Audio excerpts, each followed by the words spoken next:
State your name. Kat Mendoza. Kat Mendoza. Where are you from? From St. Joseph, Michigan.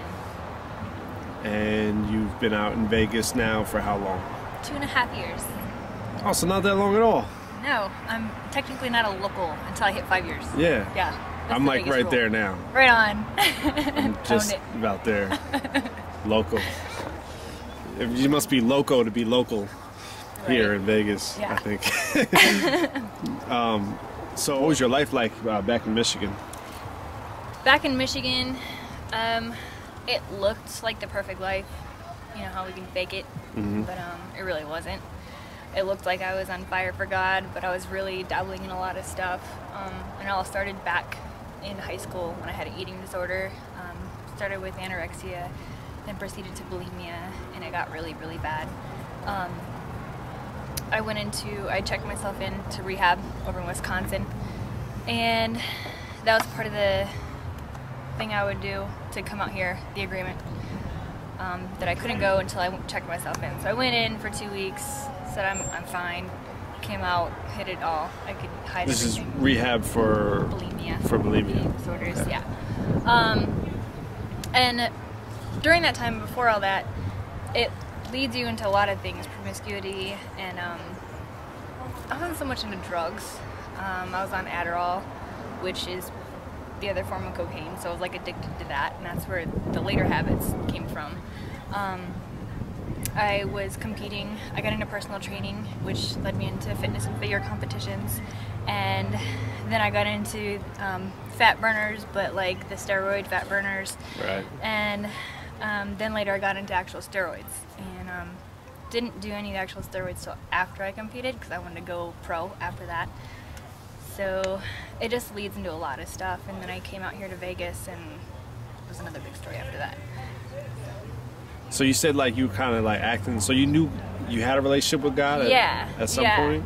It was a roller coaster ride. I was actually baptized in high school, one of those holy roller churches. Yeah. And Pentecostals. And you know. Fall out. Go yes, down. exactly. And they're putting your head down. You're like, I'm not going. One of those. And then I'd backslide because it wasn't real and didn't really have a real relationship. And then God found me again, and I'd go back into it. And I just never felt the touch of God like I do now. And so I'd backslide and come back and backslide and come back. And even when I competed, I used all Christian music. I used it to minister.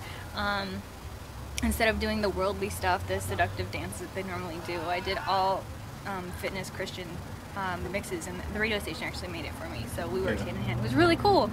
So it looked, you know, to the eye of the world, I looked perfect. You know, had this cool life going on. I graduated college and had my degree. I was a personal trainer, and I was making it, and I was faking it.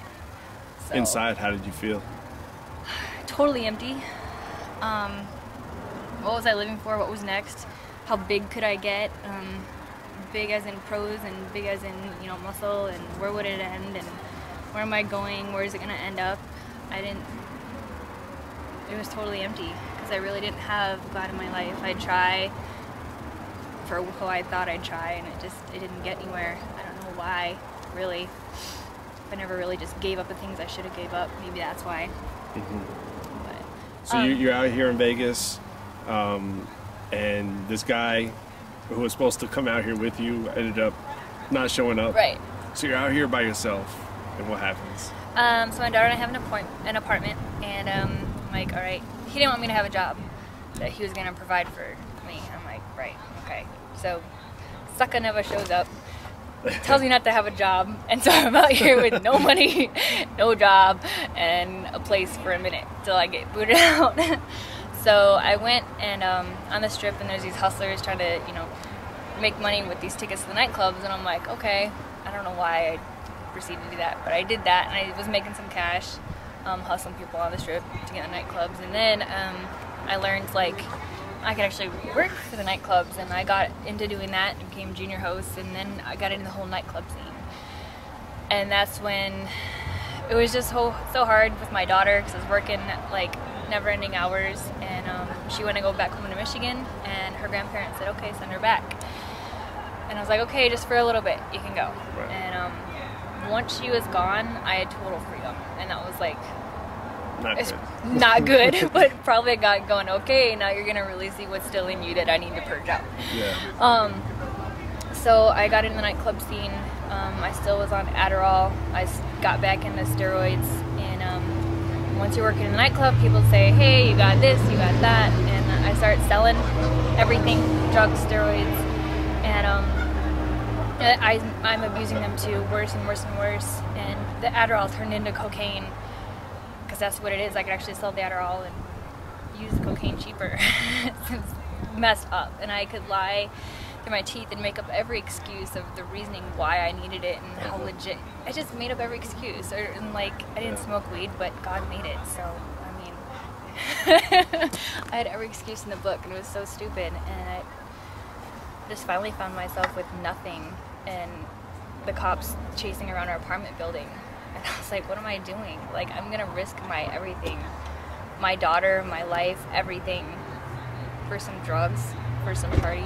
It's ridiculous. So I flushed it all, and I finally gave it up to God, kicked my roommate out, who was my partner in crime, and I said, I'm done. And then a month later we started The Rock, and it can happen that fast, because in a moment God can change you, but 15 years ago He showed me the vision, and I always, when God gives you a vision, you never let it go.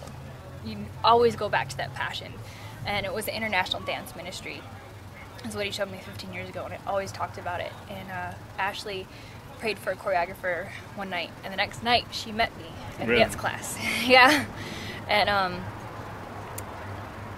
it's crazy. A month later we just started it, and I was done doing all the party favors and things like that. Well, tell me, like, I know obviously you had some bad times, you know, you said with police and just the drugs and everything like that, but like, what was like the experience like where you surrendered it all to God? Like, do you remember that day and that moment, like, where you were like, was it actual time, or was it like kind of like a building up period? It was the heat of the moment when they were, you know, circling the apartment complex. We didn't know what was going on. We don't know if they're after us or what. When you're on drugs, you're freaking out all the time. But it was the actual moment that broke everything off was in Alabama at the ramp, and it was so intense. The worship, we just pressed through, and the worship was amazing. The presence of God was so heavy. He just broke it all off. He broke the eating disorders off, every thought of it. I can go pig out at a sushi buffet now and not even think twice about the bulimia. It's amazing. He took it away. I don't even think about it. I don't crave anything anymore, and it's in one moment. And I say it was a build-up, because He can take you into your ministry when you're ready, when you actually give your heart to Him. But you may not even be changed yet. You may have just committed your life, and He'll eventually get you there, and He'll eventually break it off, but it only takes a moment. Yeah. So it's so awesome. It's cool. So what's your life like now? It's fun, still crazy. I'm still spontaneous for the moment. I get to do all the choreography for The Rock, all the productions, all the videoing, all the... What's The Rock for people that don't know? The Rock. It's Revelation of Christ. It's my vision. It's we're a dance crew ministry, and we're like an MTV version. We take testimonies and we turn them into a music video. That's pretty much what it is. Awesome. Yeah. So it's not just some dancers dancing to Christian music.